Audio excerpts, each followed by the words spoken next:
Mari kita lenyepan sama-sama. Mari kita merenung sama-sama.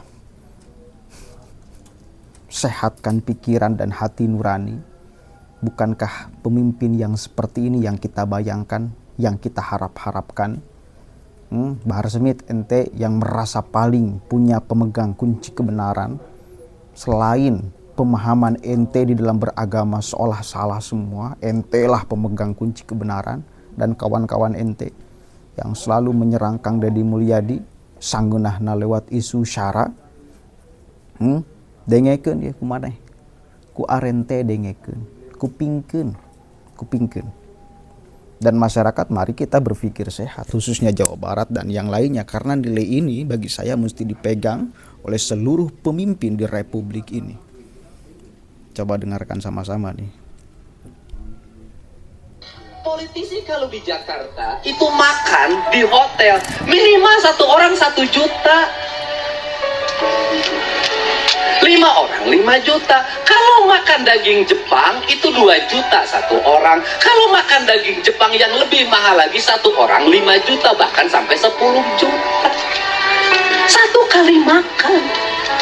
Uang dari kampung dibawa ke Jakarta, dinikmati di Jakarta. Siapa yang kaya dari itu? Konglomerat yang punya hotel, konglomerat yang punya mall, yang punya rumah makan. Makanya saya pilih tinggal di sini. Makan saya apa? Ikan emas goreng. Harga per kilonya berapa? Harga per kilonya 25.000. Saya beli 1 kilo bisa cukup 10 orang. Saya beli pelet dari tukang toko Karijati, dipanggul ke sini, dipanggul. Yang manggulnya saya kasih uang, saya bayar. Disebarin ke kolam saya, yang nyebarin pelet ke kolamnya saya bayar. Uang saya beredar dari siapa? Toko kios Karijati, itu yang punyanya orang Karijati, hidup. Yang manggulnya hidup, yang ngurus kolamnya hidup. Si Biiroh bagian ngebersihan lauk hidup, digaji oleh saya setiap bulan. Yang gorengnya hidup. Saya sampai punya tukang cuci, punya tukang nyetrika, punya tukang ngepel dengan 3 orang yang berbeda. Bukan saya sombong, saya ngasih pekerjaan pada mereka.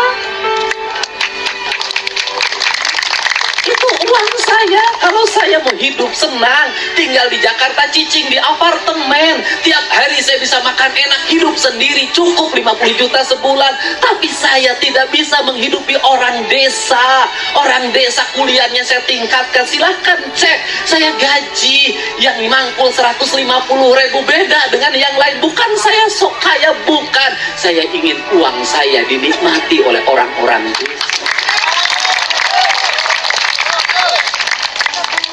Silahkan Anda cek, saya punya duit untuk bisa pergi ke Singapura, saya punya duit untuk pergi ke Inggris, saya bisa punya duit ke Amerika, piknik saya punya dan mampu untuk itu. Selama jadi anggota DPR, saya menolak bepergian keluar. Alasannya untuk apa? Saya harus naik pesawat menghabiskan waktu 22 jam. Saya harus turun nanti berinteraksi dengan orang. Saya harus buang duit dari Indonesia yang dihasil dari pajak, dari daerah, dari migas segala macam. Saya buang ke luar negeri. Saya tidak mau jadi pengkhianat bangsa ini. Saya lebih baik waktu 22 jam itu saya habiskan waktu untuk berkeliling, bertemu dengan siapa? Yang masuk kerja harus nyogok ke lingkungannya. Bertemu dengan siapa? Orang Subang kawin sama orang Wonosobo, tertidur di pinggir jalan di Karawang, tidak punya rumah dan tidak punya tempat. Bertemu dengan siapa? Nenek tua rumahnya mau roboh. Bertemu dengan siapa? Anak yang putus sekolah. Bertemu dengan siapa? Bertemu dengan siapa? Sehari minimal ada 4 orang yang saya bertemu dan saya bisa membantunya. Kalau saya pergi menghabiskan waktu berhari-hari, maka banyak lebih dari 30 orang kehilangan masa depannya karena tidak bertemu. Apakah saya gubernur? Bukan. Apakah saya bupati Subang? Bukan. Saya pengangguran biasa yang tiap hari ngurus sampah. Saya ini prihatin. Anggaran Provinsi Jawa Barat puluhan triliun, anggaran kabupaten triliunan. Rakyat Jawa Barat, rakyat Subang, rakyat berbagai daerah hanya menikmati jalan saja tidak bisa.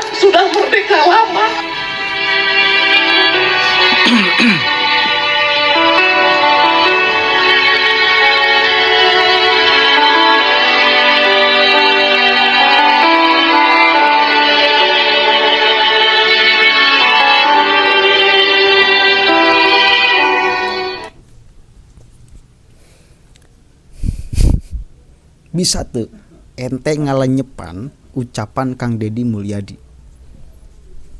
Bukankah ini pemimpin model seperti ini yang kita bayang-bayangkan dan harap-harapkan? Kalau saya bayangannya pemimpin itu harusnya seperti ini, yang benar-benar bela kepada rakyatnya, mengorbankan kesenangan pribadinya.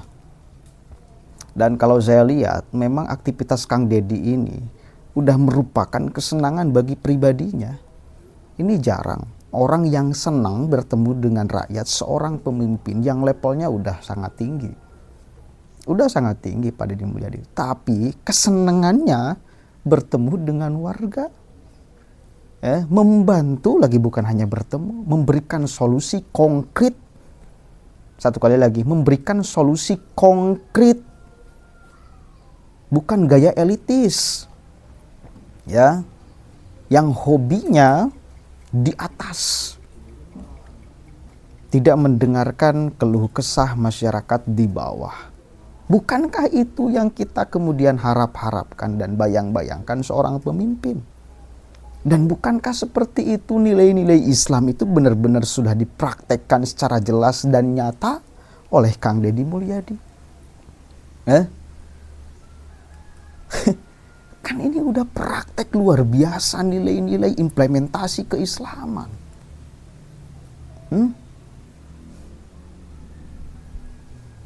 Lalu sekarang ada orang yang menyerang Kang Deddy Mulyadi pakai isu SYARA. Masa kita mau diam aja? Masa kita mau rela? Saya emang gak rela. Orang sebaik dan sesoleh ini, lalu kemudian diserang pakai isu agama. Yang orang yang menyerangnya pun tak kemudian memberikan apapun kepada warga Jawa Barat. Hanya memberikan spekulasi-spekulasi, ucapan-ucapan kosong tanpa makna.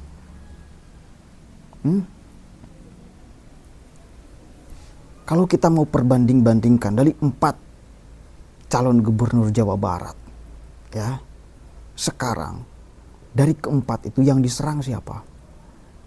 Coba cek. Apakah ada pendukung Kang Deddy Mulyadi yang menyerang Ahmad Syaihu? Karena kebanyakan yang nyerang Kang Deddy Mulyadi sekarang itu pendukung Ahmad Syaihu. Udah kita belak-belakan aja. Adakah dari kita semua yang menyerang Ahmad Syaihu? Nggak ada. Kita itu cuma mereaksi. Satu kali lagi. Mereaksi orang-orang yang menyerang Kang Deddy Mulyadi dengan serangan-serangan yang brutal, dengan penuh fitnah, kejam dan keji. Itu tak mau sebetulnya kita seperti ini. Misal, tak mau, ngapain? Kita punya pilihan masing-masing. Yuk kita indahkan calon yang kita dukung. Kita kampanyekan program-programnya yang baik, pengalaman-pengalamannya yang baik, pengalaman nyata ya. Bukan hanya harapan dan bayangan, ini sudah menjadi kenyataan. Rekam jejaknya yang sangat positif, kepribadiannya yang seperti ini.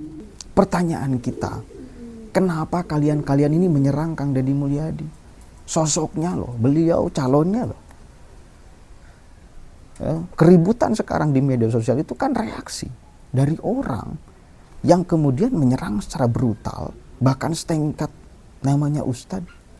Namanya penceramah katanya, ikut nimbruk menyerang gelo. Salah naon atuh Kang Deddy kamane? Naon laku lampah Kang Deddy anu mantak ngarugikeun masyarakat? Naon? Ngajinan patung di Purwakarta keur disembah atau lain? Itu ekspresi agama atau ekspresi budaya yang Kang Deddy lakukan? Itu ekspresi budaya, coy. Ekspresi seni itu bukan ekspresi agama. Tanya ke masyarakat Purwakarta. Kalau Anda memang masyarakat Purwakarta, berapa persen orang Purwakarta yang seperti Anda? Udah simpel menjawabnya. Kang Deddy nggak mungkin terpilih jadi Bupati Purwakarta 2 periode. Bila apa yang dia lakukan itu mengecewakan masyarakat. Bila apa yang beliau lakukan itu merusak iman masyarakat Muslim di Purwakarta. Jelas. Kita mau berbicara fakta, bukan berbicara teori, berbicara tuduhan, berbicara kemudian sangkaan, suuzon, bukan. Tadinya saya berharap situasi politik di Jawa Barat 2024 ini akan udahlah kita kampanye masing-masing yang kita dukung, program-program kerjanya yang baik ya kita sharekan, pengalaman-pengalamannya yang positif ya kita sharekan, kan itu udah sebatas itu.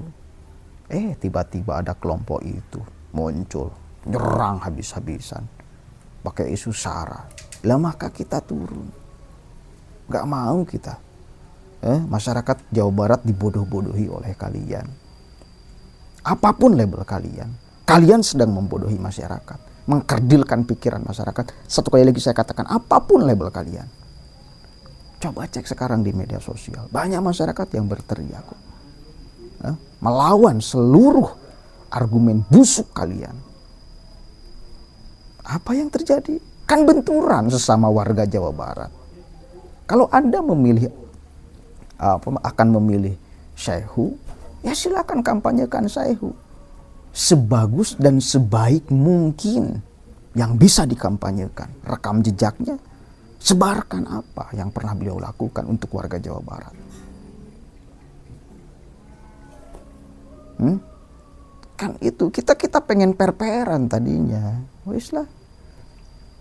Ternyata astagfirullahaladzim, tetap nggak bisa dicegah. Mereka mungkin punya modal itu di dalam setiap momentum politik, maka itu yang digunakan.